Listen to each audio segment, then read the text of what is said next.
तो hello good evening everyone, my name is Kiran Kuhar और मैं हूं आपकी पेपर 2 यूजीसी नेट ज्योग्राफी की ट्रेनर।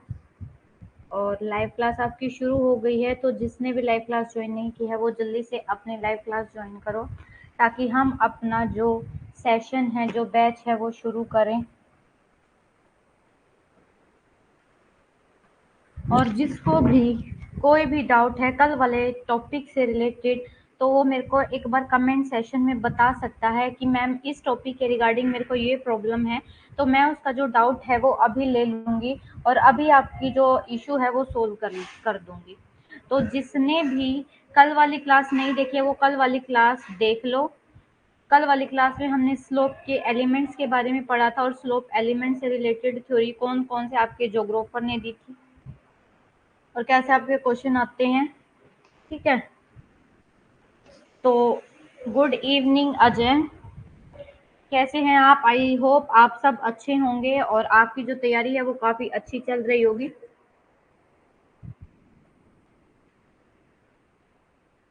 एक बार मेरे को पहले ये बता दो कि आपको जो ये ऑडियो वीडियो है वो क्लियर है। गुड इवनिंग रुचि।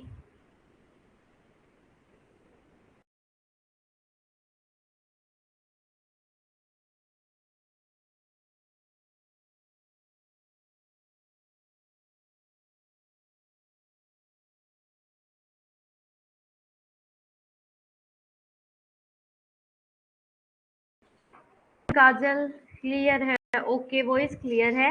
आप सब बढ़िया हैं तो बहुत अच्छा है। और गुड इवनिंग सविता। तो मुझे सबसे पहले आज हमारा थोड़ा सा जो क्लास का, मैं इंट्रोडक्टरी जो आपकी क्लास है आपका इंट्रोडक्शन ले रही हूँ कि आपको किसी भी टॉपिक के रिगार्डिंग कोई भी प्रॉब्लम है तो आप वो मेरे को बताओ। अभी हम जियोमॉर्फोलॉजी कर रहे हैं और टोटल देखो 7 बच्चों में अजय, काजल, रुचि, अभिषेक, सविता, अश्विनी और अंकिता। अगर आपको किसी भी टॉपिक के रिगार्डिंग कोई भी डाउट है तो वो बताओ। पहले मैं आपका वो डाउट सोल्व करके उसके बाद हम अपनी जो थ्योरी है, सी फ्लोर स्प्रेड थ्योरी, और आपका जो दूसरी थ्योरी है, थ्योरी ऑफ आइसोस्टेसिस, दोनों थ्योरी इंपॉर्टेंट है। दोनों थ्योरी जो है एग्जाम में आपसे पूछी जाती है। ठीक है, तो अगर आपको कल वाले टॉपिक से या किसी भी प्रीवियस टॉपिक से कोई भी डाउट है तो वो आप यहाँ पे लिख दो। गुड इवनिंग अंकिता, ताकि हम अपना जो सेशन है उसके बाद शुरू कर सके। No issue. ओके, तो हम अपनी जो क्लास है, किसी को भी कोई भी डाउट नहीं है?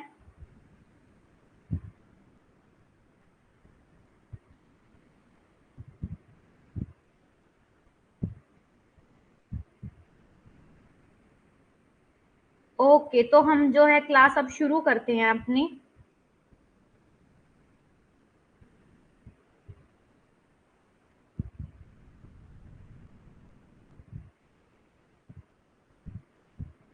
सबसे पहले देखो, ये जो भी आपको स्क्रीन पर हमारा दिख रहा है ये हमारे जो फिलर फॉर्म है, फिलर फॉर्म का आपका टेलीग्राम चैनल है, व्हाट्सएप ग्रुप है और इंस्टाग्राम चैनल है।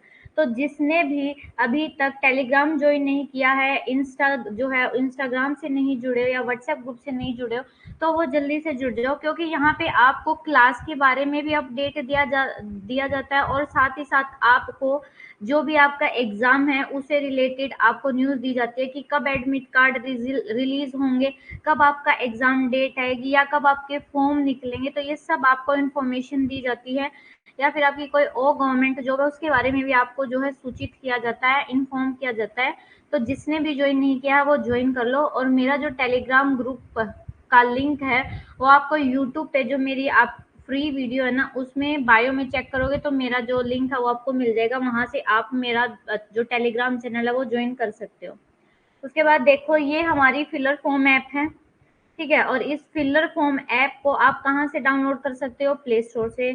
आई नो आप सबने तो ऑलरेडी डाउनलोड कर रखी है और सब्सक्रिप्शन भी ले रखा है, तभी आप मेरे साथ जुड़े हुए हो। लेकिन जिन और बच्चों, जो और भी बच्चे वो आपके साथ है, चाहे वो आपके क्लासमेट हैं, तो उनको बोलो, उनको गाइड करो, या फिर उनको बोलो कि जो हमारा फिलर फॉर्म ऐप है उस पे सब्सक्रिप्शन लें। और अगर वो सब्सक्रिप्शन लेते हैं तो हमारी जो सब्सक्रिप्शन लेने पे जो मेरा कूपन कोड है किरण 10, वो ज़रूर यूज़ करो, आपको 10% का डिस्काउंट मिलेगा। और साथ ही साथ मैं ये बोलना चाहती हूँ कि आपकी जो यूट्यूब पर क्लासेस होती है वो मंडे ट्यूसडे को होती है 6 बजे। मंडे ट्यूसडे को आपकी जो क्लास का टाइम है वो 6 बजे है, जबकि आपका वेडनेसडे थर्सडे फ्राइडे सैटरडे को आपकी क्लास का टाइमिंग कितना रहेगा, 8 बजे रहेगा। तो जो भी जिसको भी टाइम नहीं पता है, उसका जो टाइम है वो आपकी फिलर फॉर्म ऐप पर टाइम टेबल डाल रखा है। तो फिलर फॉर्म ऐप को डाउनलोड करके आपको सभी जो सब्जेक्ट है उसका टाइम टेबल पता लग सकता है। दूसरा, आपको देखो यहाँ पे पेपर 1 पेपर 2 दोनों की कोचिंग दी जाती है, आपके लिए नोट्स अवेलेबल, आपके लिए पीवाईक्यू अवेलेबल है, आपको मॉक टेस्ट दिए जाते हैं। तो आपको क्वेश्चन जो भी क्वेश्चन लगाने हैं वो आप फिलर फॉर्म ऐप की जो फिलर फॉर्म ऐप है उस पर जाके ये पीवाईक्यू सोल्व कर सकते हो, वहाँ पे उसके आंसर भी अपलोड हैं। ठीक है। और आपको अगर मैं बता दूं पेपर 1 के आपको कितने मिलते हैं, पेपर 1 देखो अभी दोनों जो पेपर है ना उसमें 25% ऑफ चल रहा है, और आपका ये जो बैच है कुछ 1400 कुछ में आपका दोनों आपके सब्जेक्ट की आपको कोचिंग मिल जाएगी। तो जिसने नहीं लिया है ना तो वो ज्वाइन कर लो, और मेरा कूपन कोड यूज करना मत भूलना। और ये देखो, ये मेरा क्या है, कूपन कोड है, मेरा कूपन कोड क्या है, किरण10, उसको यूज करो ताकि आपको 10% का डिस्काउंट मिलेगा। ओके, मेरा कूपन कोड क्या है, KIRN किरण और 10। याद रखना कि मंडे को है ना हम जो क्लास है वो ज्वाइन करना मत भूलना। मंडे को हम जो थॉट है, थॉट का अपना जो टॉपिक है ना फ्रेंच जोग्राफर, वो मैं करवाऊंगी। तो क्योंकि जर्मन जोग्राफर हम ऑलरेडी कर चुके हैं, अब हम फ्रेंच जोग्राफर करेंगे। तो ये देखो, ये हमारा रोड मैप है कि हमें कैसे कैसे जो है सिलेबस कवर करना है। सबसे पहले मैं आपको जियोमॉर्फोलॉजी करवाऊंगी, और जियोमॉर्फोलॉजी में आज हमारा जो 6 और 7 आपका जो टॉपिक है वो चल रहा है, और उसके बाद हमारा क्लाइमेटोलॉजी हम करेंगे। क्लाइमेटोलॉजी करने के बाद ओशनोग्राफी करेंगे, और ओशनोग्राफी करने के बाद हम ज्योग्राफी ऑफ इंडिया करेंगे, फिर ज्योग्राफिकल टेक्निक करेंगे, उसके बाद ये सब्जेक्ट्स करेंगे। क्योंकि ये सब्जेक्ट्स हमारे बड़े हैं तो पहले हम इनको कवर कर लेंगे ताकि आप इनकी रिवीजन भी साथ साथ कर लो। अब ये देखो, ये आपका जियोलॉजिकल टाइम स्केल हो गया है, fundamental concept, theory of landform development हो गया, हिल स्लोप थ्योरी हो गया है, कॉन्टिनेंट एंड ओशन हो गया है। अब ये देखो आपका theory and isostasy. Theory of isostasy करने से पहले देखो, इस कॉन्टिनेंट एंड ओशन में आपकी एक थ्योरी है जिसको बोलते हैं सी फ्लोर स्प्रेड थ्योरी, और आपका फिर हम करेंगे ये थ्योरी ऑफ आइसोस्टेसी। तो आज ये दोनों थ्योरी हम कर लेंगे, और जो फिर उसके बाद जो आपकी नेक्स्ट ऐप पर क्लास होगी वो कब होगी आपकी, कल संडे को ही होगी। कल संडे को हम कौन सी जो थ्योरी करने वाले हैं, वो करने वाले हैं आपका कॉन्स्टिट्यूशन ऑफ अर्थ इंटीरियर। आज ये करके अर्थ के इंटीरियर के बारे में पढ़ेंगे, फिर रॉक्स के बारे में पढ़ेंगे, फिर अर्थक्वेक के बारे में पढ़ेंगे, फिर वोल्केनिसिटी एंड लैंडफॉर्म। ये जो सारे टॉपिक है ना ये आप एक साथ पढ़ोगे, क्योंकि ये इंटर रिलेटेड है। अगर कोई एक भी टॉपिक छोड़ दोगे तो आपको फिर समझ में नहीं आएगा। तो इसलिए जैसे जैसे सीरियल वाइज करवा रही हूँ ऐसे ही करो, क्योंकि आपके जो डाउट, आपका जो ये इंफॉर्मेशन है, आपका एक भी टॉपिक लीव हो गया तो आपको फिर प्रॉब्लम हो जाएगी। तो अब हमें करना है, हमारा सी फ्लोर स्प्रेडिंग क्या होता है।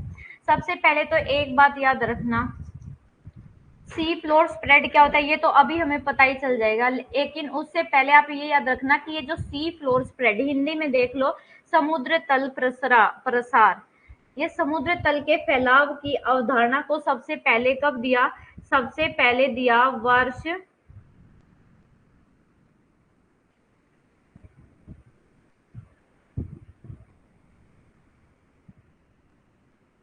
सबसे पहले कब आया, ये वर्ष 1960 में आया। ठीक है। ये जो प्रिंसटन विश्वविद्यालय के प्रोफेसर थे, नाम याद रखना, हैरी हेस। हैरी हेस ने क्या दिया है आपका, सी फ्लोर स्प्रेड का कंसेप्ट। ये आपसे एग्जाम में पूछा गया कि सी फ्लोर स्प्रेड का कंसेप्ट किसने दिया है, तो सी फ्लोर स्प्रेड का कंसेप्ट दिया है आपका हैरी हेस ने। ठीक है। और ये कहाँ के थे, आपके प्रिंसटन यूनिवर्सिटी में, और 1960 में इन्होंने अपना ये कंसेप्ट दिया है। और इनका जो ये कंसेप्ट था ना वो किस पे बेस्ड था, वो बेस्ड था जो इनकी रिसर्च फाइंडिंग थी किसके रिगार्डिंग, जो आपके मेराइन जियोलॉजिस्ट थे, जियो केमिस्ट थे, और जो जियो फिजिस्ट थे। यानी आपका जो ये हैरी हेस है ना, हैरी हेस का ये जो सी फ्लोर स्प्रेड थ्योरी थी ना, ये किस पे बेस्ड था, ये आपके जो जियोलॉजिस्ट थे, मेराइन जियोलॉजिस्ट कौन से होते हैं, जो समुद्र के जो चट्टाने वगैरह उनकी स्टडी करते हैं, जियो केमिस्ट यानी कि जो आपकी जो चट्टाने है ना, चट्टानों की जब केमिकली स्टडी करते हो आपके जियोफिजिस्ट, तो इन तीनों के संयुक्त रूप से जो संयुक्त रूप के काम पर, इन तीनों के काम पर ही आपका जो हैरी हेस है, हैरी हेस का जो ये सी फ्लोर स्प्रेड है ये बेस्ड है। ये याद रखना। आपको एक बात याद रखनी है, अगर आपका सी फ्लोर स्प्रेड ये पूछ लिया कि सी फ्लोर स्प्रेड कंसेप्ट किसका है और उन ऑप्शन में हैरी हेस है, तो आप हैरी हेस को लगाओगे। लेकिन अगर ऑप्शन में हैरी हेस नहीं है तो वहां पे ऑप्शन में दिया होगा DIETZ,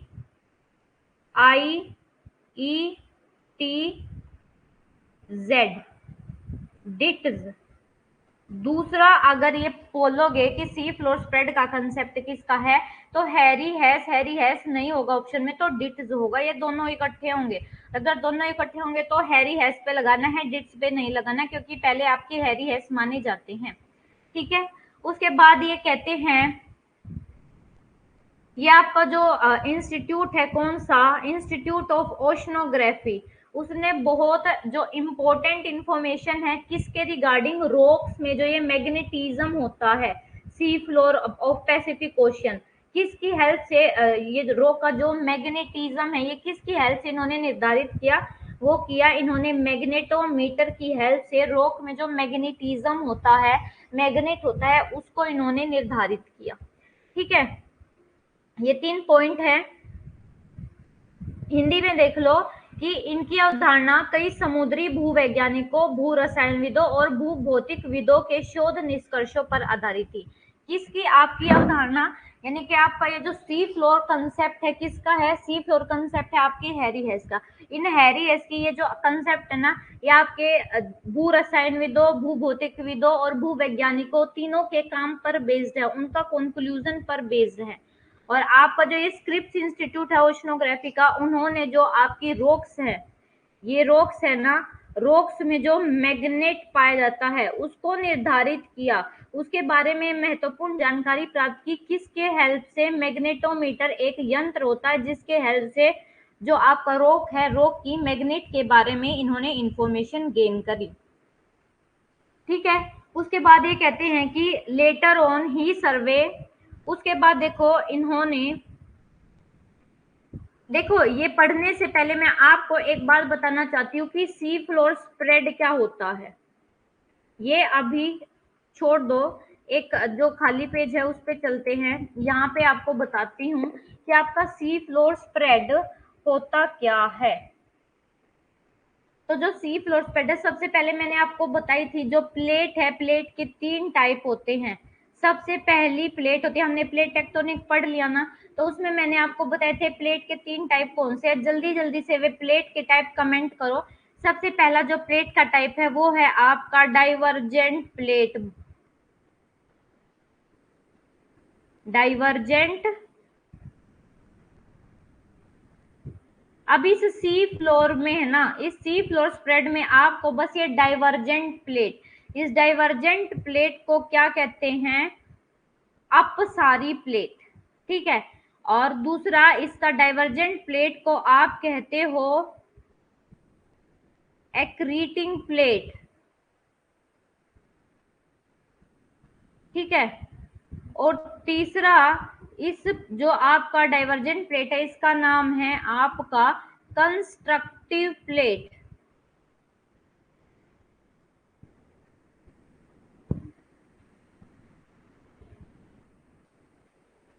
ठीक है, ये 3 नाम है इसके। डाइवर्जेंट यानी कि अपसारी, एक्रेटिंग मतलब वृद्धि करने वाली, कंस्ट्रक्ट मतलब रचनात्मक। अब डाइवर्जेंट प्लेट कौन सी होती है, इसको साफ करके एक बार आप डायग्राम से समझो।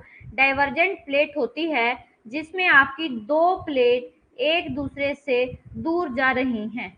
जैसे ये देखो, यहाँ पे एक प्लेट इधर जा रही है, मूव कर रही है, एक प्लेट इधर मूव कर रही है, और इसमें बीच में देखो ये दरार पड़ गई है। ये जब दूर जा रहे ना, ये आपका फ्रैक्चर पड़ गया, आपका फॉल्ट पड़ गया है, एक दरार पड़ गई है। और इस दरार के सहारे आपका ये जो मैग्मा है ना, आपका ये वोल्केनो है, मैग्मा चेम्बर है, यहाँ से आपका जो वोल्केनो इस दरार के सहारे क्या है, बाहर आता है। यानी कि आपका पानी के नीचे जो सी फ्लोर है, आप एक बात और याद रखो, एक तो होता है आपका सी लेवल। सी लेवल का कौन सा होता है? पानी की जो सबसे ऊपरी जो परत होती है उसको बोला जाता है आपका सी लेवल। और सी फ्लोर कौन सा होता है? पानी के नीचे जो पानी की जो धरती की सबसे नीचे लेयर होती है, पानी के सबसे नीचे लेयर, उसको बोलते हैं आपका सी फ्लोर। तो अब आपका बताया गया सी फ्लोर स्प्रेड हो रहा है। ठीक है, तो ये देखो, ये जो मैग्मा है एस्थेनोस्फेयर में, यहाँ इस दरार के सहारे ये मैग्मा बाहर आता है और इस सी फ्लोर पे क्या है, बाहर निकलता है, जम जाता है, बाहर निकलता है, जम जाता है, बाहर निकलता है, जम जाता है।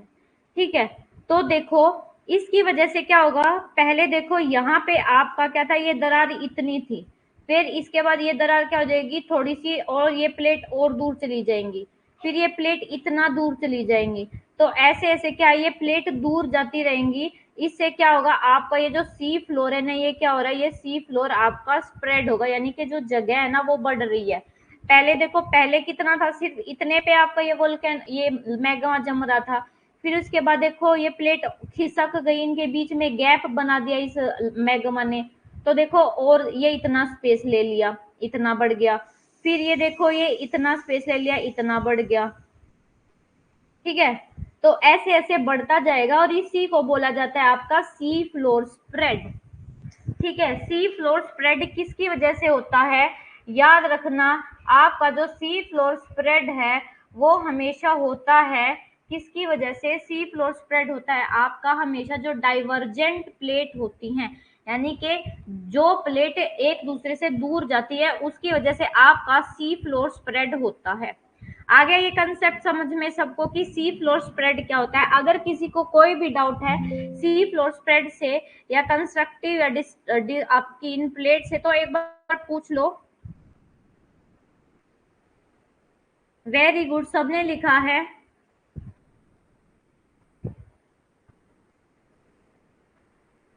नहीं अजय, अगर आपका बैच फिनिश हो जाएगा तो आपको नहीं मिलेगी क्लास, आपको फिर से जो है करना पड़ेगा, सब्सक्रिप्शन लेना पड़ेगा। और अभी देखो बहुत कम रुपए में आपको पेपर 1 पेपर 2 दोनों का मिल रहा है, तो जिसने नहीं लिया ना वो अभी ले लो बेशक से, क्योंकि सिर्फ 1400 रुपए में आपको पेपर 1 पेपर 2 का मिल जाएगा, तो उससे और अच्छी बात क्या होगी। जहां आपको सिर्फ 1999 रुपए में पेपर 1 मिल रहा है, वही आपको 1500 रुपए में अगर पेपर दोनों पेपर मिल जाते, तो इससे अच्छा तो आपके लिए कोई बेनिफिट है ही नहीं ना। तो ले लो जिसने नहीं लिया, अगर जिसका खत्म होने वाला है तो आप ले लो। तो आ गया ना ये समझ में सी फ्लोर स्प्रेड। अब इसके बारे में पढ़ते हैं। आप देखो यहां से हमने पढ़ना है, ये क्या कहते हैं, बाद में later on he surveyed a long stretch of sea floor of the Pacific Ocean from Mexico to British Columbia along the western coast of North America. ये कहते हैं कि बाद में इन्होंने, जो आपके हैरी एस है, इन्होंने जो नॉर्थ अमेरिका का पश्चिमी तट के साथ, यानी कि मैक्सिको से लेके ब्रिटिश कोलंबिया तक प्रशांत महासागर में क्या किया, प्रशांत महा पैसिफिक ओशियन के जो समुद्र तल है, सी फ्लोर है, उसका क्या किया, सर्वे किया। ठीक है, उसके बाद ये कहते हैं कि उपरोक्त सर्वेक्षण के दौरान प्राप्त चुंबकीय विसंगतियों के डेटा को एक चार्ट पर प्रदर्शित किया, तो धारियों को के अच्छी तरह से परिभाषित पैटर्न उभर कर सामने आने आए। एक कहते हैं कि सर्वे हुआ, मैग्नेट जो सर्वे हुआ मैग्नेटोमीटर से, उस मैग्नेटोमीटर के सर्वे के दौरान क्या हुआ, इन्होंने उस सारे डेटा को, जो आपका ये कौन सा डेटा है, आपका ये डेटा है मैग्नेटिक एनोमलीज वाला, ये जो डेटा है इनको एक चार्ट पे क्या है, प्रदर्शित कर लिया, और उसमें देखो ये लाइंस चीज शो होने लगी। ठीक है, आप कहते हैं बेस्ड ऑन द इंफॉर्मेशन, और इस इंफॉर्मेशन के बेस पे हैरी हेस ने क्या प्रोपाउंड किया, mid oceanic ridge, mid oceanic ridge को प्रोपाउंड किया, जो कि कहाँ पे सिचुएटेड है, आपकी सिचुएटेड है जहां पे आपकी जो थर्मल कन्वेक्शन करंट है वो राइज होती हैं, कहाँ से, आपके मेंटल से। अब ये कन्वेक्शनल करंट क्या होती है ये समझना बहुत जरूरी है। पहले समझ लेते हैं कन्वेक्शनल करंट क्या होती है। ये देखो, एक तो होती है आपकी असेंडिंग करंट और एक होती है आपकी डिसेंडिंग करंट। इनको समझने से पहले ये समझो कन्वेक्शनल करंट यानी कि संवहनीय धाराएं क्या होती हैं। देखो संवहनीय धाराएं होती हैं कि अगर मैं आपके अर्थ सरफेस के ऊपर बताऊं, अभी जैसे हम ऊपर रहते हैं ना अर्थ सरफेस के, तो अगर यहाँ पे बताऊं तो कन्वेक्शन करंट क्या होती है, ये आपका सन है, सन से क्या आ रही है, आपका इंसोलेशन मिल रहा है, और यहाँ पे आपकी धरती के पास क्या है, हवा है। ठीक है, इस इंसोलेशन से यह हवा क्या होती है, गर्म होती है। गर्म हवा, ये हवा गर्म होकर क्या होती है, ऊपर उठना शुरू कर देती है ना। ऊपर उठ के फिर एक पॉइंट पे ठंडा होती है, ठंडा होके फिर ये ऐसे फिर से नीचे उतरना शुरू होती हैं, फिर से ये गर्म होना शुरू कर देती है। तो ये होती है आपकी संवहनीय धाराएं। एक सर्कल हो, एक जो आपका, ये मैंने लिख भी रखा है कि आपकी कन्वेक्शन करंट्स क्या होती हैं। तो देखो, convection currents are caused by the very hot material of the metal rising then cooling and sinking. ये जो प्रोसेस होता है ये रिपीट होता रहता है। when the material is heated and rises, the cool and sink again, repeating this cycle over and over। और इसको क्या बोला जाता है मेंटल में, कन्वेक्शन करंट। अब आप पूछोगे, आपको अर्थ के ऊपर का तो समझ में आ गया कि अर्थ पे ये तो हवा है और हवा ऊपर गर्म होके चल गई।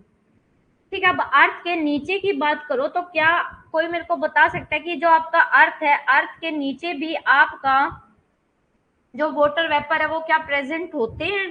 क्या कोई मुझे बता सकता है क्या नीचे भी कोई वाटर वेपर होता है हमारे अर्थ के जो नीचे आपका जो बैनी ऑफ जोन है, या फिर आप उसको बोलो सबडक्शन जोन है, क्या वहां पे आपकी कोई कन्वेक्शन करंट्स होती है या क्या कोई वाटर वेपर होता है? अगर किसी को पता है तो जल्दी से बताओ कि क्या आपके सब बैनी ऑफ जोन में या सबडक्शन जोन में कोई भी आपका कन्वेक्शन करंट होती है? जल्दी से मेरे को बताओ। अजय बोल रहे हैं नहीं, कोई कन्वेक्शनल करंट नहीं होती है आपके सबडक्शन जोन में, वाटर वेपर नहीं होते हैं। ठीक है, और कोई बता सकता है? अजय, रुचि, अभिषेक, सविता, अंकिता, अश्विनी? नो। तो देखो अब आप सब गलत हो। ओके, कैसे? अब बताती हूँ कि आपके वाटर वेपर कैसे प्रेजेंट होते हैं। सबसे पहले देखो, आपको ये पता है कि हमारे अर्थ के अंदर गैसेस होती हैं। जब भी आपका वोल्केनो का इरप्शन होता है, उस वोल्केनो के इरप्शन के साथ अगर आपका लावा बाहर आता है तो उस लावा से पहले आपका गैसेस बाहर आती है। आपने कभी वोल्केनो फटता देखा है? अगर आपने वीडियो में भी देखा हो ना, तो देखना उस वोल्केनो से कैसे धुआं और आग निकलती है। ठीक है, वो कैसे है देखो, आपका जब दो प्लेट है, जब दो प्लेट एक दूसरे के पास आती हैं तो उसमें जो भारी वाली प्लेट है वो नीचे धंस जाती है और जो हल्की प्लेट है वो क्या है, वो ऊपर उठ जाती है। तो जब ये भारी वाली प्लेट नीचे धंसती है और हल्की वाली ऊपर उठती है तो इनके बीच में क्या एक दरार पड़ती है, और इस दरार के सहारे आपका जो पानी है वो क्या चला जाता है, वो पानी अंदर चला जाता है। कहाँ पे? इस मेंटल में, यानी कि जहाँ पे आपका ये मैग्मा है, एस्टेनोस्फेयर में ये पानी चला जाता है। और जब पानी चला जाएगा तो आपको पता है अंदर हीट तो ऑलरेडी मौजूद है, टेम्परेचर तो ऑलरेडी मौजूद है। तो वो टेम्परेचर क्या करेगा, इस पानी को वेपर में चेंज कर देगा। तो आप जो बोल रहे हो कि अर्थ के अंदर वेपर की प्रेजेंस नहीं होती, तो वाटर वेपर की प्रेजेंस अर्थ के अंदर होती है। और ये यही है जो वाटर वेपर है, क्या एक गैस का काम करते हैं। फिर यही वाटर वेपर क्या है, गर्म होकर ऊपर उठते हैं। ठीक है, ये गर्म होकर ऊपर उठे और इनको क्या बोला जाता है, कन्वेक्शन करंट। ये क्या है, एक बार ऊपर उठेंगे, जब गर्म होते हैं, गर्म होके ऊपर उठते हैं, फिर ये ठंडे हो जाते हैं और तो वापिस क्या है, नीचे बैठ जाते हैं। ठीक है, तो देखो जो ये ऊपर उठती है करंट, इनको तो बोलते हैं असेंडिंग करंट, और जो नीचे होते हैं तो इनको बोलते हैं डिसेंडिंग। ये देखो जो आपके ऊपर उठ जा रही है, ये आपकी करंट, आपके जो करंट ऊपर जा रही है ना, ये देखो ऐसे, ये बोला, इनको बोलते हैं असेंडिंग करंट। और जब ये गर्म होके ऊपर उठती है और फिर ठंडी होती है, तो ठंडी होके फिर ये वापिस नीचे बैठना शुरू कर देती हैं, तो इसको बोला जाता है आपका डिसेंडिंग करंट। तो जिसको भी ये डाउट है कि वाटर वेपर्स की प्रेजेंस नहीं होती है, तो वो होती है बेटे आपके एस्ट्रोस्फीयर में। और उस वाटर वेपर के लिए आपकी जो पानी की प्रेजेंस है, पानी की प्रेजेंस सबडक्शन जोन में कैसे होगी वो मैंने बता दिया। जब आपका दो प्लेट एक दूसरे के पास आती है तो वहां से क्या होता है, कुछ पानी अंडरग्राउंड वाटर के थ्रू रिस रिस के चला जाता है, कुछ पानी आपका जो मेन वाटर, आपका मेन वाटर सोर्स है सबडक्शन जोन में, वो यही है कि जब दो प्लेट एक दूसरे के पास आती हैं तो उनके बीच में जो दरार पड़ती है उसके सहारे पानी रिस के सबडक्शन जोन तक चला जाता है, और ऐसे आपकी क्या बनती है, कन्वेक्शनल करंट। ठीक है, तो हमारा लास्ट पॉइंट था कि इस इंफॉर्मेशन के बेस पे हैरी हैस ने जो आपकी ये मिड ओशनिक रिज है, ठीक है, मिड, इन्होंने बताया कि जो मिड ओशनिक रिज है वो कहाँ पे आपकी होगी, जहां पे आपकी ये कन्वेक्शनल करंट क्या करेंगी, राइज करेंगी, जहां पे ये कन्वेक्शनल करंट क्या होगी, ऊपर की तरफ आएंगी मेंटल से। जब कन्वेक्शनल करंट ऊपर आएंगी ये, तो अपने साथ क्या है, ये लावा लेके आएंगी और इस लावा को इरप्ट कर देंगी, फिर ये क्या, ये वापस नीचे उतर जाती है, ठंडे होके वापस चली जाती है, फिर दोबारा से उठती है, फिर दोबारा ऊपर आती है, फिर दोबारा वोल्केनो का इरप्शन होता है, फिर नीचे बैठ जाती है। तो ये क्या होती है आपकी कन्वेक्शनल करंट। एक ये जो साइक्लिक प्रोसेस है ना, ये चलता रहता है, पहले गर्म होते हैं, गर्म होके ऊपर आएंगी और फिर गर्म होके ऊपर आके फिर ठंडी हो जाती है, ऊपर आते आते वो ठंडी हो जाती है, फिर वापस नीचे बैठ जाती है। तो ये होता है आपका, इन्होंने ये बोला कि जो सी फ्लोर स्प्रेड है वो कहाँ पे होता है, सी फ्लोर स्प्रेड होता है जहाँ पे आती ये जो करंट है, कन्वेक्शनल करंट राइज होती है, ऊपर की तरफ उठती है, असेंडिंग करंट। यहाँ पे ये इस मैग्मा को क्या कर देती है, इरप्ट कर देती है और फिर वापस नीचे बैठ जाती है। ठीक है, ये होती है आपकी असेंडिंग और डिसेंडिंग करंट्स।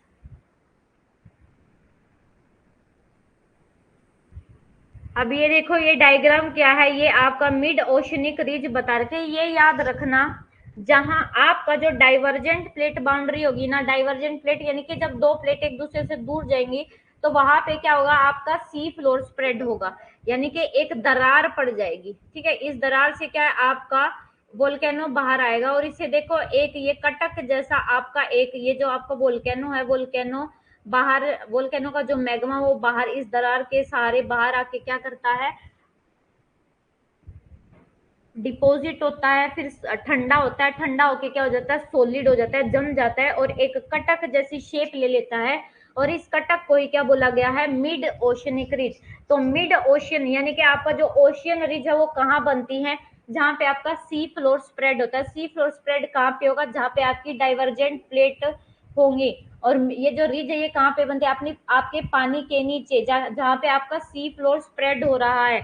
ये देखो, ये जो पानी के सबसे ऊपर की जो परत है उसको बोलते हैं सी लेवल, लेकिन ये जो सबसे जो ये जो समुद्र का सबसे नीचे वाला जो लैंड पार्ट है, यानी कि पानी के नीचे जो धरातल है, उसको बोला जाता है सी फ्लोर। और इस सी फ्लोर पे आपका मैग्मा राइज होता है और यहीं पे आपकी मिड ओशनिक रिज बनती है। ये देखो, ये आपका डायग्राम में शो कर रखा, ये देखो, ये है आपका मिड ओशनिक रिज आपका बनेगी।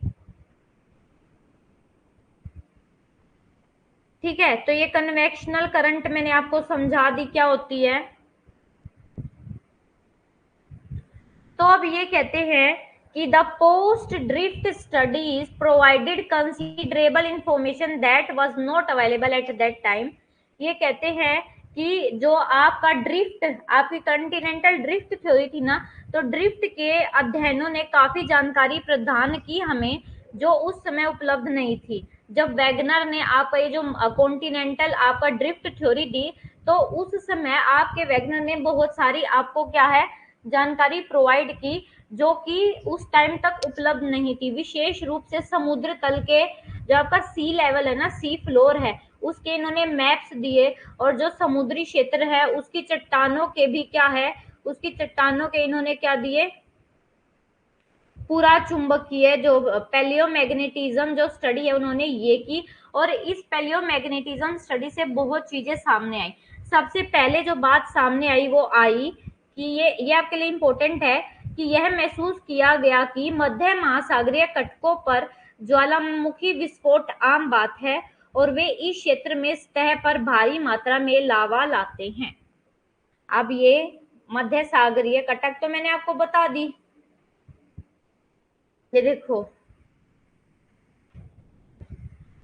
आपका ये क्या, ये सी फ्लोर स्प्रेड है। यहाँ पे जो आपकी ये है ना, ये एक दरार पड़ जाती है और इस दरार के सारे आपका क्या, ये वोल्केनो फटते रहते हैं। ठीक है, तो देखो जब वोल्केनो फटेंगे तो ये लावा यहाँ पे सी फ्लोर पे जाके बाहर जमेगा ना, तो जैसे ये देखो इतनी दूर जा जाके जम रहा है, ये बार बार इरप्शन हो रहा है। आम बात है कि यहाँ पे वोल्केनो फटते रहते हैं। तो अगर देखूं यहाँ पे जो वोल्केनो मिलेगा, वोल्केनो का जो लावा मिलेगा या वोल्केनो जो आइलैंड मिलेंगे, वो जो होंगे वो पुराने होंगे, उनका जो लावा होगा वो पुराना होगा। और जैसे जैसे हम इस मिड ओशनिक रिज के पास आएंगे तो यहाँ पे आपको न्यू क्रस्ट मिलेगी, न्यू पपड़ी मिलेगी। और जैसे जैसे इससे दूर जाओगे तो आपके जो आइलैंड बने हैं इस लावा से वो भी ओल्ड मिलेंगे। और जैसे जैसे इसके पास आओगे तो आपकी जो क्रस्ट है वो भी नई होगी, अभी नई बनी होगी। जबकि यहाँ पे आपको इससे जैसे जैसे दूर जाओगे इस क्रस्ट की जो एज है वो ज्यादा हो जाएगी। ठीक है, तो अब ये जो सेकंड पॉइंट है, सेकंड पॉइंट में बोलते हैं कि मध्य महासागरीय तटों के शिखर के दोनों ओर समान दूरी पर स्थित चट्टाने निर्माण की अवधि, उनका रासायनिक संरचना, उनका चुंबकीय गुणों के संदर्भ में समानताएं दर्शाई हैं। ये कहते हैं कि जो आपका ये मैग्नेटिज्म, जो आपका ये सर्वे हुए हैं ना, मैग्नेटिक जो प्रॉपर्टीज है वो क्या शो करती है कि आपका ये जो मिड अटलांटिक रीज है ना, इसके दोनों ओर क्या है, सिमिलैरिटी पाई जाती है। किस में, जो रॉक्स हैं, रॉक्स भी सेम एज की हैं, सेम टाइम की है, सेम उनका स्ट्रक्चर है, सेम उनकी केमिकल कंपोजिशन है, सेम पीरियड में उनकी फॉर्मेशन हुई है। ठीक है, और ये कहते हैं कि मध्य महासागरीय तटों के करीब की चट्टानों में सामान्य ध्रुवता होती है और वे सबसे छोटी होती है। जैसे जैसे कोई शिखा से दूर जाता है चट्टानों की आयु बढ़ती जाती है। ये मैंने अभी आपको बताया कि ये देखो, ये इस मिड अटलांटिक रीज के जितने पास आपका होगा कोई भी आइलैंड, तो वहां पे जो क्रस्ट है वो नहीं होगी और उसकी एज अभी क्या होगी, कम। लेकिन जैसे जैसे इससे दूर जाएंगे तो जो एज है वो भी ज्यादा होगी और जो क्रस्ट है वो भी क्या होगी, आपकी पुरानी होगी। ठीक है, ये पॉइंट सबको क्लियर है। अब देखो ये थर्ड पॉइंट क्या कहते हैं, the ocean crust rocks are much younger than the continental rock. ये देखो जहाँ पे आपका सी फ्लोर स्प्रेड होता है वो ओशियन में आपके पानी के नीचे होता है, तो ओशियन की जो क्रस्ट होती है वो नहीं होती है, अभी भी वो बन रही है, क्योंकि अभी भी वहां वोल्केनो फट रहा है और वोल्केनो फटने से वो लावा क्या है, जम जाता है, सॉलिड हो जाता है और रॉक्स का रूप ले लेता है, एक तल का रूप ले लेता है। इसलिए आपके समुद्र के अंदर भी आपको पहाड़ पर्वत जैसी आपकी जो आकृति है वो देखने को मिलती है। जबकि आपके जो कॉन्टिनेंटल रॉक है वो बहुत पुराने समय की है। जैसे आपको ये देखो अरावली, अरावली पूरे वर्ल्ड में सबसे पुराना जो आपका रेजिडुअल माउंटेन है वो है। अब तो इनका इरोजन होने की वजह से ये कैसे, पहले ये फोल्डेड माउंटेन थे लेकिन अब ये रेजिडुअल माउंटेन में चेंज हो गए हैं। क्यों? क्योंकि अब इनमें जो वोल्केनिक इरप्शन की जो एक्टिविटी है वो नहीं होती है और अब इनका इरोजन और जो डेंड्यूनेशन है वो ज्यादा हो रहा है, जिसकी वजह से इनकी हाइट कम हो गई है। दूसरा कहते हैं कि जो एज है रॉक्स की, ओशियन क्रस्ट की, वो कितनी है, 200 मिलियन ईयर ओल्ड है। जबकि आपकी जो कॉन्टिनेंट की, महाद्वीप की जो रॉक है उनकी जो एज है वो कितनी है, 3200 मिलियन ईयर से भी पुरानी है। तो ये आपको शो किया गया है कि आपके ओशियनिक जो क्रस्ट है, ओशियन में जो पपड़ी मिलती है वो अभी भी बन रही है, वो रेगुलर बन रही है। जबकि आपके महाद्वीप पर, लैंड पार्ट पर जो रॉक है उनकी जो फॉर्मेशन हुई है तो 3200 मिलियन ईयर एगो है। तो देखो कितना ज्यादा डिफरेंस है। ठीक है, ये हिंदी में देख लो कि महासागरीय परत की चट्टानें महाद्वीपीय चट्टानों की तुलना में बहुत छोटी होती हैं और समुद्री परत में चट्टानों की आयु कहीं भी 200 मिलियन वर्ष से अधिक पुरानी नहीं है और महाद्वीपीय चट्टानें 200 मिलियन वर्ष पुरानी है। तो अब मुझे कमेंट करके बताओ कि आपकी कौन सी जो प्लेट है, यानी कि कॉन्टिनेंटल प्लेट और ओशनिक प्लेट में से कौन सी प्लेट है जिसकी एज ज्यादा होगी, क्या वो आपकी कॉन्टिनेंट की होगी या ओशन की? और मुझे ये भी बताओ कि कौन सा आपका अभी नया जो आपका जो क्रस्ट है वो नया बन रहा है, जल्दी से कमेंट करके बताओ।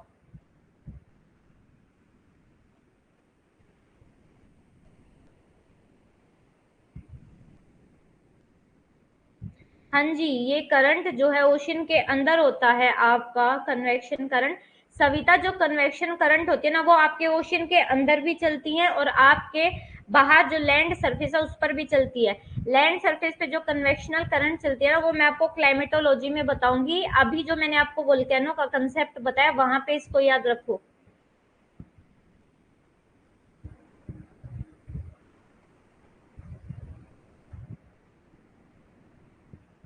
जल्दी से बताओ, जो क्वेश्चन मैंने पूछा है कि आपके कौन सी जो आपका पार्ट है ओशियन प्लेट पहले बनी है। सविता,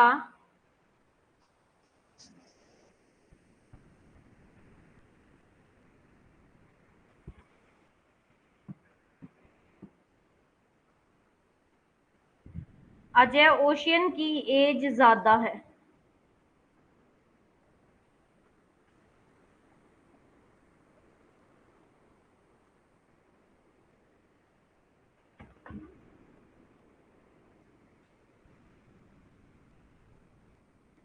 ध्यान से देख लो, ओशियन की एज ज्यादा नहीं है। कॉन्टिनेंट की जो रॉक्स है उनकी एज ज्यादा है, 3200। और बताओ, आपकी जो ओशियन की एज है वो तो सिर्फ ओशियन की जो रॉक है वो तो सिर्फ 200 मिलियन वर्ष पुरानी है, जबकि आपकी कॉन्टिनेंट जो है उसकी 3200 वर्ष पुरानी है। तो अब ये डाटा देखो, इस डाटा में बताओ कि कम संख्या किसकी होगी। ये 3200 आपके कॉन्टिनेंट की और ये 200 मिलियन वर्ष आपकी ओशियन की है। तो कौन सी आपकी ज्यादा पुरानी हुई? लैंड वाली जो रॉक्स है वो पुरानी हुई या आपके पानी वाली रॉक्स ज्यादा पुरानी हुई? रुचि, क्या समझ में नहीं आया आपको?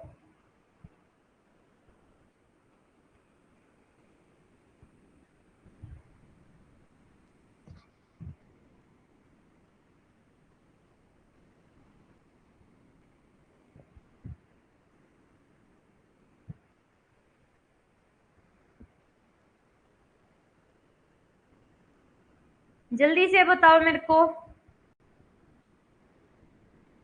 आगे पढ़ने का कोई ऑप्शन नहीं है। अगर आपको यही आपको डाउट क्लियर नहीं हो रहा है, आपको ये समझ में आया ना कि आपकी ये जो डाइवर्जेंट प्लेट है वो समुद्र के नीचे फटती हैं। वेरी गुड अभिषेक, कॉन्टिनेंटल पार्ट ज्यादा पुराना है, कॉन्टिनेंटल जो रॉक्स है वो ज्यादा पुराना है। बिल्कुल सविता, बेसाल्टिक रॉक से बने हैं, बट जो बेसाल्ट रॉक है वो कैसी है, वो अभी बन रही हैं। वहां पे अभी वोल्केनो का इरप्शन होता है। जहां पे जहां भी वोल्केनो का इरप्शन होगा इसका मतलब वहां पे अभी रॉक्स बन रही हैं, बनना बंद नहीं हुई हैं। आ गया समझ में? अगर अभी भी किसको डाउट है, अश्विनी, अंकिता, आप लोग भी बताओ।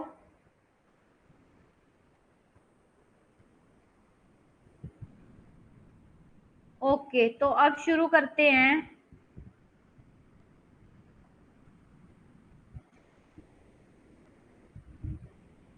देखो, यहाँ मैंने बता रखा है कि जो समुद्री परत में चट्टानों की एज कितनी है, सिर्फ 200 मिलियन वर्ष है, जब कि आपकी जो महाद्वीपीय चट्टानें वो कितने, 3200। यानी कि समुद्री परत में चट्टानों की आयु कहीं भी 200 वर्ष से ज्यादा पुरानी नहीं है, जबकि महाद्वीपीय 3200 है। तो सबसे ज्यादा पुरानी कौन सी हुई? आपकी महाद्वीप की हुई।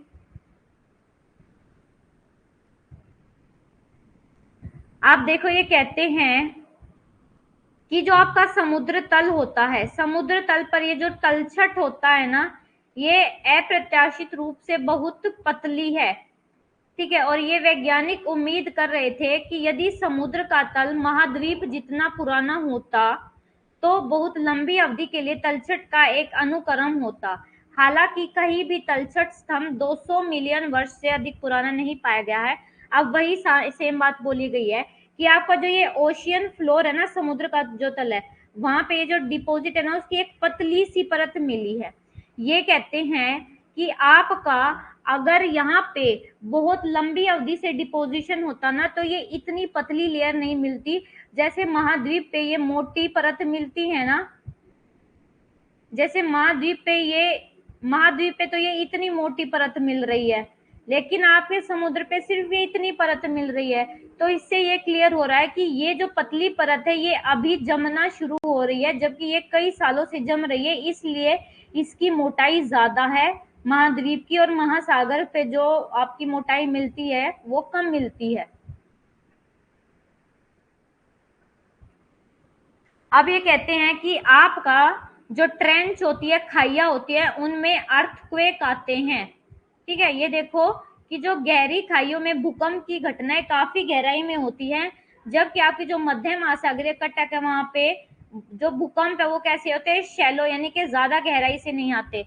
मैंने आपको प्लेट करवाई थी, प्लेट के दो टाइप जो आपके हैं, एक है आपका डाइवर्जेंट प्लेट, एक है आपका कन्वर्जेंट। जब डाइवर्जेंट प्लेट कहाँ पे होती है, जहाँ पे आपका सी फ्लोर स्प्रेड होता है, यानी कि जब दो प्लेट एक दूसरे से दूर जाती हैं तो वहां पे जो भूकंप आते हैं वो शैलो आते हैं, यानी कि ज्यादा गहराई से नहीं आते। लेकिन जब दो प्लेट एक दूसरे के पास आती हैं, भिड़ जाती हैं, भारी प्लेट धंस जाती है, हल्की प्लेट ऊपर उठ जाती है, तो आपका वहां पे जो अर्थक्वेक आते हैं वो बहुत ज्यादा गहराई से आते हैं। तो यही आपको बताया गया है, और ये आपको अगर आपने रिवीजन की होगी तो आपको जरूर याद होगा। ठीक है, तो ये कहते हैं कि ये जो फैक्ट है और ये जो डिटेल स्टडी हुई है, इससे ये पता चला है कि जो आपकी ये देखो ये कटक है,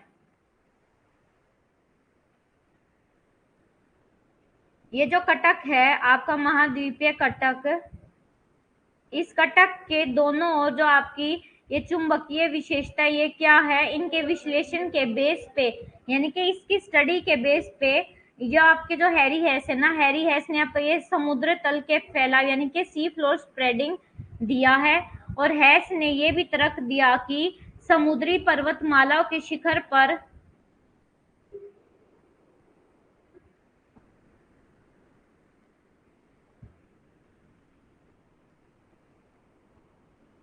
ये वही बात बोली गई है कि आपका ये जो समुद्र के नीचे ये लावा फटता है, ये देखो ये आपकी जो आप पानी समुद्र की लेयर देखते हैं ये वो है, और ये वो लेयर है जो आपका बिल्कुल समुद्र की सबसे जो नीची लेयर होती है जिसको ओशियन फ्लोर बोलते हैं।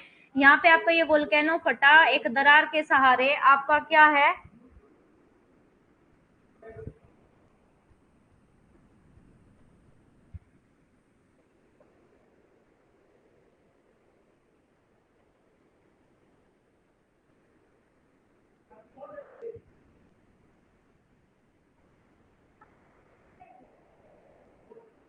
एक दरार के सहारे ये आपका लावा बाहर आता है, और इस दरार के सहारे क्या है, ये आपका देखो ऐसे इस कटक के जैसे आपका ये इस कटक को क्या बोला जाता है, आपका मिड अटलांटिक रिज। फिर दोबारा से ये वोल्केनो फटता है और ये तोड़ दी जाती है, और यहाँ पे ये आपका धकेल दिया जाता है, और ऐसे ही आपका क्या होता है, सी फ्लोर स्प्रेड होता है।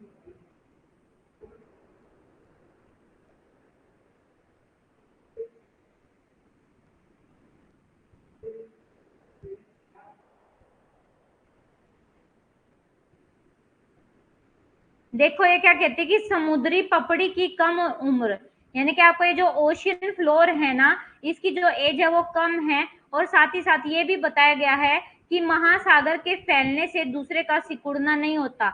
ये कहते हैं कि अगर एक महासागर फैल रहा है तो इसका मतलब ये नहीं कि दूसरा सिकुड़ रहा है। ये हैस ने क्या किया, हैस ने इस बारे में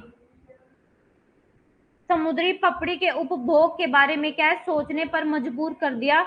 और उन्होंने आगे कहा कि समुद्र तल जो शिखर पर ज्वालामुखी विस्फोट के कारण धकेल दिया जाता है और समुद्री खाइयों में डूब जाता है और भस्म हो जाता है। ठीक है, तो ये वही सेम बात है, बार बार वही बात रिपीट हो रही है।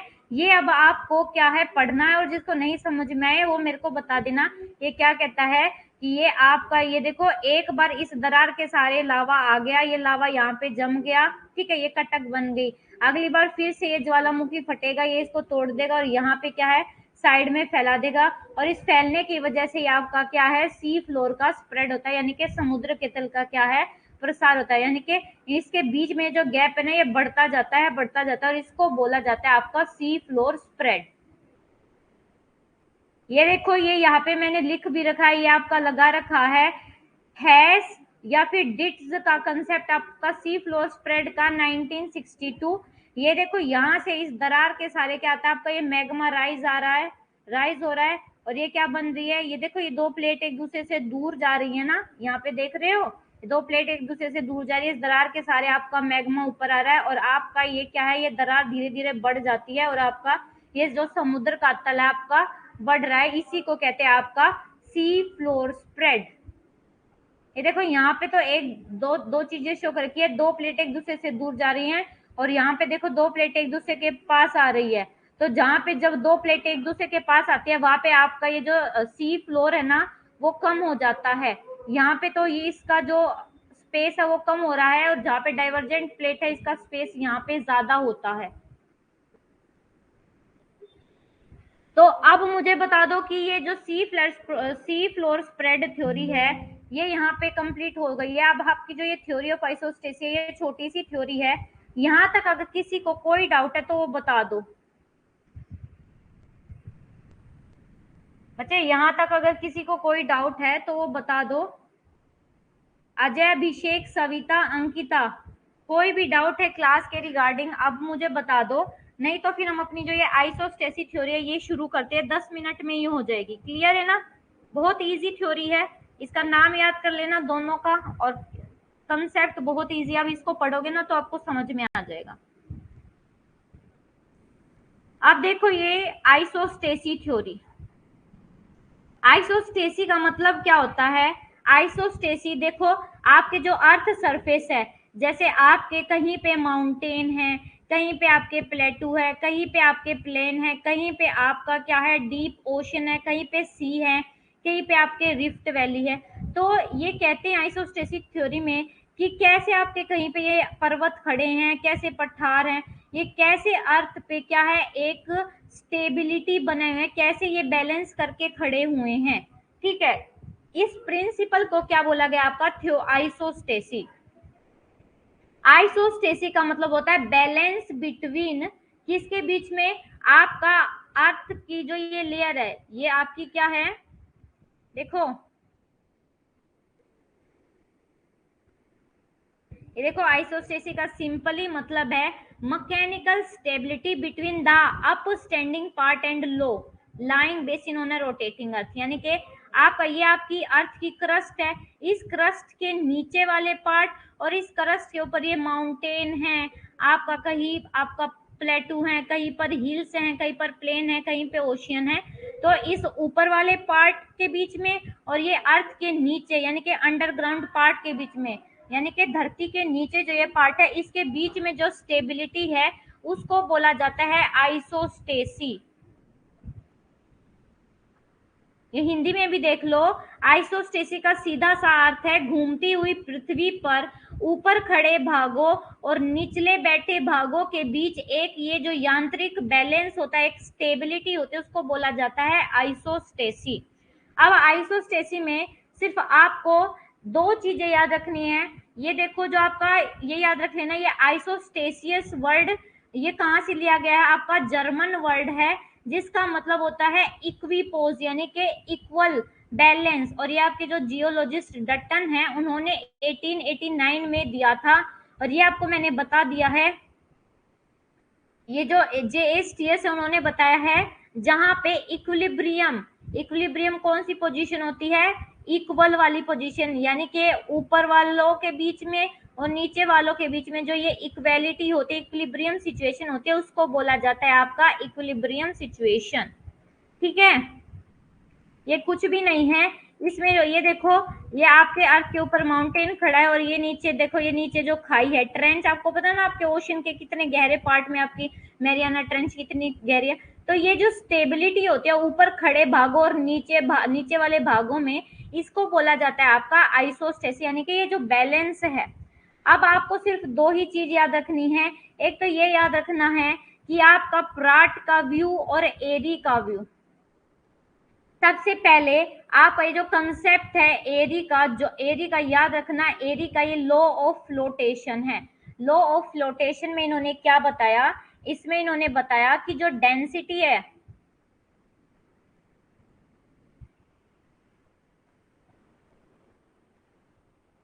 पहले ये वाला जो आपका कंसेप्ट है ना प्राट का, पहले प्राट का समझते हैं, प्राट का आ गया तो फिर वो उसका अपोजिट है। इसमें देखो ये डायग्राम समझो, इसमें क्या बोला जाता है, इसमें ये बोला है आपके जो प्राट है, प्राट ने बोला कि एक लेवल है, ठीक है, ये देखो ये एक लेवल है और इस लेवल से ऊपर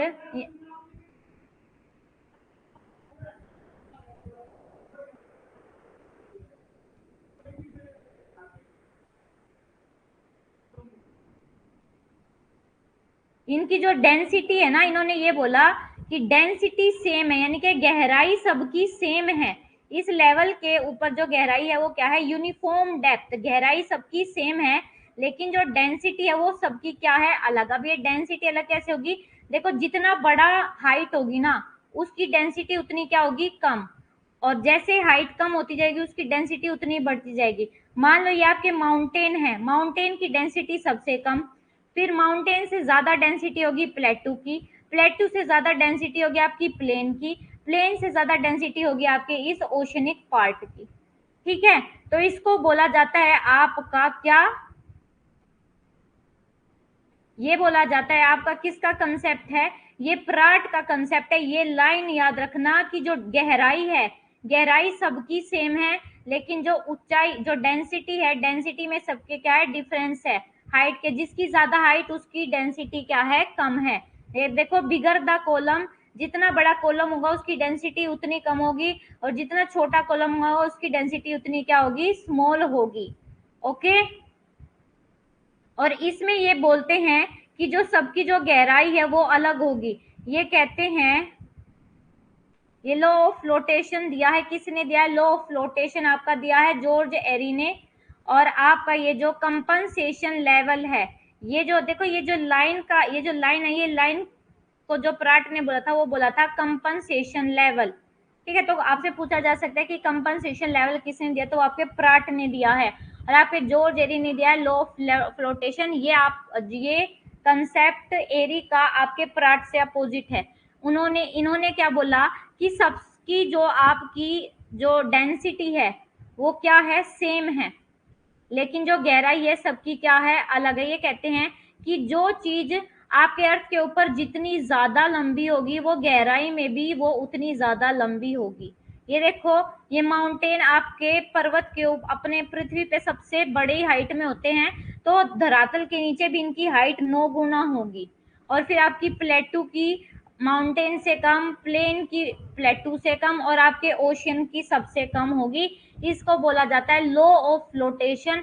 और लॉ ऑफ फ्लोटेशन आपके किसने दिया है, जॉर्ज एरी ने। ये याद रखना इनकी डेंसिटी सेम है, लेकिन जो इनकी गहराई है वो क्या है, डिफरेंट है, ठीक है। ये देखो ये आपका क्या है, प्राट का है, एरी और प्राट के में डिफरेंस है। प्राट ने तो क्या बताया है कि जो गहराई है वो सबकी सेम है, लेकिन आपके एरी ने बोला कि जो गहराई है वो सबकी सेम नहीं है, जिसकी लंबाई अर्थ के सरफेस पे ऊपर है सबसे ज्यादा, वो पृथ्वी के अंदर 9 गुना लंबा फैला हुआ, उसकी 9 गुना लंबाई है पृथ्वी के अंदर, ठीक है। तो ये दोनों में क्या है, डिफरेंस है, और कोई भी डिफरेंस नहीं है। उसके बाद ये देखो ये आपके कंसेप्ट, हाईफोर्ड और बोवी ने भी कंसेप्ट दिया है, इसमें आपको कुछ याद करने की जरूरत नहीं है, ठीक है। ये हाईफोर्ड और जो बोवी का कंसेप्ट है, इनका प्राट के जैसा ही कंसेप्ट है दोनों का। ये देखो जो आपके प्राट है ना, आपके कौन से थे, ये प्राट, प्राट ने आपका कौन से बारे में बात की थी, कंपनसेशन लेवल के बारे में बात की थी, ठीक है। और इन्होंने भी कंपनसेशन लेवल के बारे में बताया। और इन्होंने ये, इनका जो आपको याद करना वो ये याद करना है कि density very about the level of compensation level. वही सेम बात बोली है कि ये जो एक लाइन है, इस लाइन के ऊपर जो डेंसिटी है, डेंसिटी में वेरिएशन होगा, लेकिन इस कंपनसेशन लेवल के नीचे जो आपका डेंसिटी है वो क्या होगी, सेम। सेम प्राट वाली बात बोली है हाईफोर्ड और बोवी ने, ठीक है। उसके बाद ये देखो ये जोली का कंसेप्ट है, इसमें बस आपको याद रखनी है कि इन्होंने, जैसे आपके प्राट ने लाइन ऑफ कंपनसेशन में बिलीव किया था, तो जोली ने जोन ऑफ कंपनसेशन में बिलीव किया है। और आपका कंसेप्ट ऑफ हिकिंसन, इन्होंने बोला जो डेंसिटी है वो वर्टिकली और हॉरिजेंटली दोनों क्या करती है, वेरी करती है, ठीक है। तो यहाँ पे आपका ये जो थ्योरी ऑफ आइसोस्टेसिस में आपको कुछ भी याद नहीं रखना है, बस प्राट का और एरी का कंसेप्ट याद रखना है। अगर आपको ये समझ में नहीं आया तो बता दो, दोबारा से समझा देती हूँ, और आपका ये जो पीडीएफ है ये आपको मिल जाएगा। आप किसी को कोई भी डाउट है? क्लियर है आप सबको? अजय, अभिषेक, सविता, अंकिता, अश्विनी, आई होप आप सबको ये क्लियर होगा। थ्योरी ऑफ आइसोस्टेसिस में कुछ भी मुश्किल नहीं है। एक में अगर आपकी गहराई ज्यादा है तो उसकी डेंसिटी सेम है, अगर डेंसिटी सेम है तो गहराई ज्यादा है, बस ये डिफरेंस, और कुछ भी डिफरेंस नहीं है, यही याद रखना है। नोट्स में बस छोटा छोटा याद रख लेना जैसे मैंने लिख रखा है। क्लियर है ना सबको?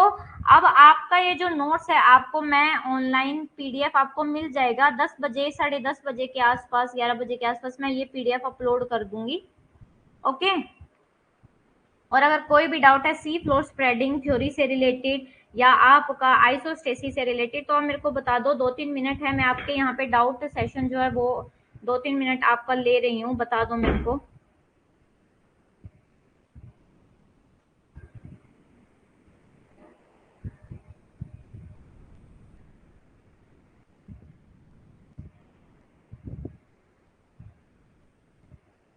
बोवी एंड हाईफोर्ड रिपीट, 1 मिनट।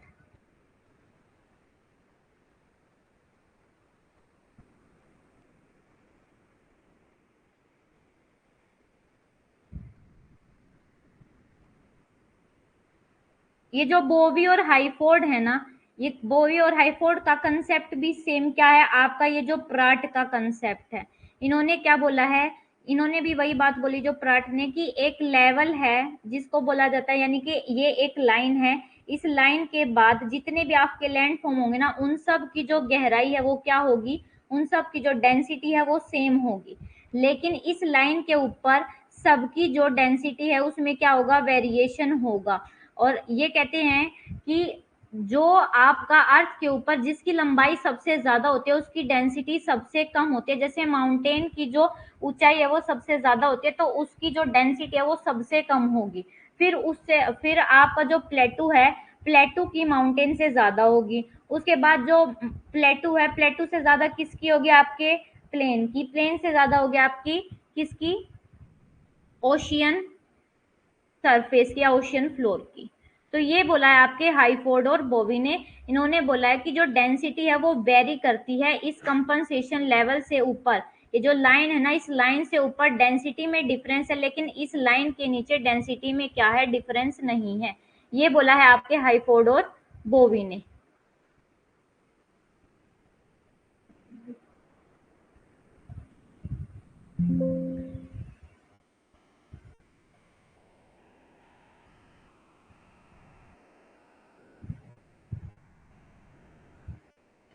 बेटे सविता, ये है ना, इसमें मैं कुछ नहीं कर सकती हूँ क्योंकि ये आपका जो ऐप की सिक्योरिटी के लिए किया गया है कि जो आपका ये जो पीडीएफ वगैरह ये आप एक्सपोर्ट ना कर सको, या कोई और इसका यूज ना कर सके, फोन में सेव नहीं हो सकते हैं। अगर आपको इससे रिलेटेड कुछ बात करनी है तो आपका जो ये ऐप है, ऐप पे जितेंद्र गोस्वामी सर है, आप उनसे बोलो। हाँ, आपका प्रिंट का ऑप्शन जरूर दिया हुआ है सर ने। अगर आपको कोई पार्ट है उसको प्रिंट करवाना है तो आप प्रिंट करवा लो, 2-3 पेजेस निकलवा लो या अपने नोट्स बना लो, ऐसे कर सकते हो। ठीक है, तो ये हमारा जो टॉपिक है वो कंप्लीट हो गया है और अब हम मिलते हैं कल। कल हमारी जो क्लास है वो इसी टाइम पे होगी, 8 से 9 बजे। अगर किसी को कोई भी डाउट है तो वो अभी बता दो, नहीं तो फिर मिलते हैं कल की क्लास में।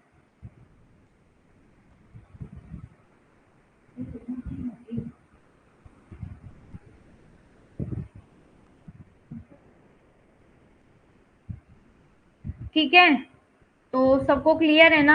अब जो है कल हम अपना नेक्स्ट टॉपिक करेंगे, interior of the earth.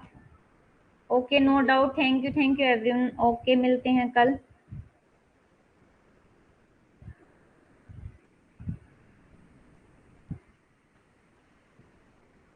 Okay, good night Ajay, good night everyone.